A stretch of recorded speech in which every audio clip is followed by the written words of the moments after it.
Hi everyone, welcome back or welcome if you are new. Welcome to my May TBR.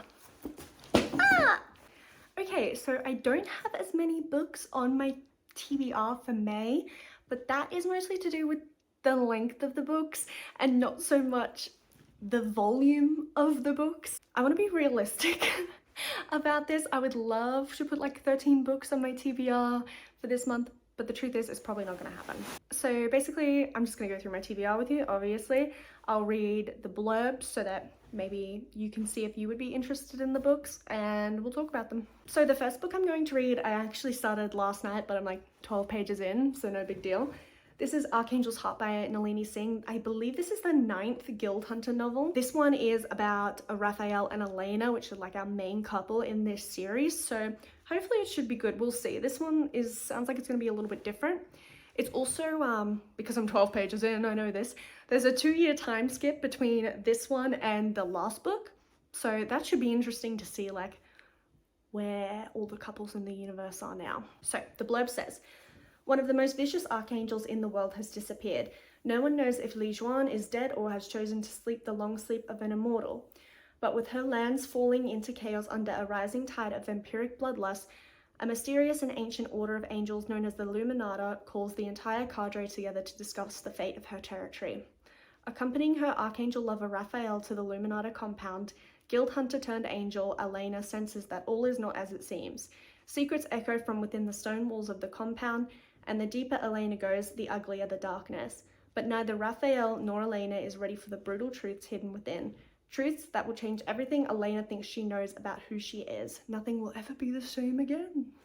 Ooh, sounds interesting. So for anyone who doesn't know or hasn't watched my videos before, the Guild Hunter series is a long ass series. I think there's like 14 or 15 books, but they are all in the paranormal urban fantasy category and all romance. Once I polish that one off, I'm going to return to what may end up being like my favorite series of all time other than Throne of Glass. Soul of the Fire by Terry Goodkind. Ah, so excited. These are adult fantasy novels, and they are so good. Terry has not flopped yet, so I'm extremely excited to get into this one and continue the adventures of Richard and Kaylin, especially now that they're married. I 100% recommend this series to anyone who is a fantasy reader, like seriously anyone. It is like pretty graphic, I'm not going to lie to you. One of the major gripes I see about this book online is that people don't like that Terry sort of reverts to, in terms of the female characters at least, and forgive me for using censored terms here, but like grape and SA is like a pretty common theme. And some people really don't like that, so I'll just warn you in case you are thinking of reading this series and you're not sure, if that is gonna like bother you as a recurring theme, and not that it's in graphic detail and explicit, but if that bothers you as like a terrible thing that happens to the women in this universe, then it's probably not for you, because it's a very common theme. It's actually sometimes even a common theme for the males. Like the first book, Wizard's First Rule, poor Richard, that's all I'm gonna say. Anyway, the back of this one says, in order to save Richard's life, his lover, Kaylin Amnell, unwittingly released a terror from the malign and wild magic, wow, of the old world into the new world, and may have condemned all magical people and creatures to a slow and agonizing death, as their magic is bled away by the powerful and apparently unstoppable chimes.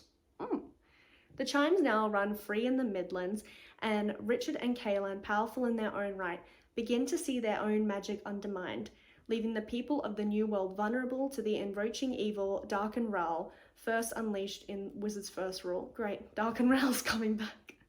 Turning to Zed for advice, Richard and Kaylin accept a quest they believe will defeat the chimes, but with the magic failing, can they halt the mysterious chimes before they succumb to their power? Ooh, sounds very, very interesting. I believe that is supposed to be Richard and Kaylin on the front, but I'm assuming it's Kaylin because of the white dress and the long hair, but Kaylin has brown hair, not blonde, so whatever. I'll take it. I picture her as a blonde because I am very excited for this next book. It's been sitting on my shelf and I've been waiting to get to it. Swordcatcher by Cassandra Clare. I used to be a massive Mortal Instruments, Infernal Devices, etc. fan. I read all of them until in one of her most recent Shadowhunter novels, where like it's the Parabatai who are in love and like they fall in love and then they turn into giants. Like I read that book and then I read the next one and I said, I can't read any more Shadowhunter novels. I can't do it. I'm too old for it. It's been going on for too long. I'm tired. So when Cassandra Clare first released Swordcatcher, I wasn't going to pick it up. I assumed it was a Shadowhunter novel. But a friend of mine read it and she said, it's really good and it's not a Shadowhunter novel. And I was like, bet. I love Cassandra's writing even if she overdid Shadowhunters. One notable thing about this book is that George R.R. Martin has said everything I look for in a fantasy, and I'm like, that is amazing that you have time to read all of this. Why don't you go and write your own fantasy novels, George? Honorable mention to these sprayed edges and this beautiful, beautiful map. This is the collector's edition for anyone who's curious and might want to get their hands on it. So the blurb says, 2 outcasts have the power to change everything, but will they grasp the hand of destiny? In the vibrant city-state of Castle Lane, nobles and criminals have one thing in common, the constant search for wealth, power, and the next hedonistic thrill. Yet as an impoverished orphan, Kel's prospects look bleak, until he's stolen from his old life to enter a new one of luxury and peril. He's to become Prince Connor Aurelian's body double, shielding the prince from all dangers. As his sword catcher, he and Connor will become as close as brothers, yet Kel lives for one purpose, to die for Connor. Lynn Caster is an Ashkari physician, part of the community ostracized for its rare magical abilities, but after a failed assassination attempt brings her and Kel together, they are drawn into the web of the mysterious Ragpicker King, ruler of Castellane's criminal underworld. He offers each of them what they want most, but as Lynn and Kel sink deeper into his world, they uncover an extraordinary conspiracy. As long-kept secrets unravel, they must ask themselves, can forbidden love bring down a kingdom, and will their discoveries plunge their nation into war and the world into chaos? It sounds really, really good. I can't wait to read this.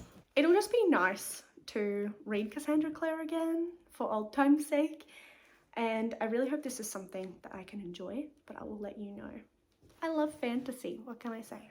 Next, no surprises, Terry Goodkind's Faith of the Fallen. I'm very excited for this one because my friend who I'm borrowing these from says that this is her favorite book in the series, so that makes me super excited / scared. The Wizard's Sixth Rule is the most important rule there is, and Richard has just figured it out for himself. Sometimes it seems that life is nothing but a dance with death for the war wizard and his lover Kaelin, until Richard suddenly and irrevocably turns his back on the fight, leaving the people of the new world to fend for themselves. For Richard Cypher, the man who distrusts prophecy more than anyone, has had a vision, one he is compelled against all inclination to follow. As Kaelin struggles to understand his words, Richard is abruptly taken without warning, plucked from her side by a sister of the dark, known as Death's Mistress, and without Richard's unique magic, there may be nothing ahead for the new world but being crushed under the imperial rule of the powerful Emperor Zhang the Just. Oh god. I can already tell this is gonna be painful. In a good way. But yeah, this one's gonna hurt. This one's gonna hurt. I can feel it. Cool. Finally, a non-fantasy book. We're gonna delve right back into the dark romance. This is Highest Bidder by Lauren Landish and Willow Winters, and like, I'm sorry. Look at this. I got this a special edition from Books Ever After. So this is, from what I understand, for all Willow's advertising of it, is a BDSM romance set. So this is 4 must-read sexy and contemporary romances in one collection. Includes all 4 full-length standalone romances in the Highest Bidder series, featuring demanding, rich, and powerful men, all with happily ever afters and no cliffhangers. That sounds good. I have seen, I guess, excerpts of this book on Willow's like Instagram and TikTok and stuff, and I have been very excited to read this ever since I've seen it. This is a long boy, a thick boy, but it is technically 4 books, so, you know. This is my May TBR, at least to start. If I do get through all these big boys, I'll add more, but something tells me these might take up a little bit of my time, but I am super excited for especially these 4 books here. I'm excited to see what this will be because what Archangel's Heart will be like, because it sounds a little bit different to some of the other ones. And I'm mega keen for these. I hope you enjoyed my fantasy and dark romance TBR for the month of May. Please comment down below and let me know what you are planning on reading this month. I would love to hear what you're going to read and get some amazing ideas for future reads from you guys. That's all from me. Don't forget to like and subscribe if you would like to see more, and hopefully I will see you in a future video. Bye.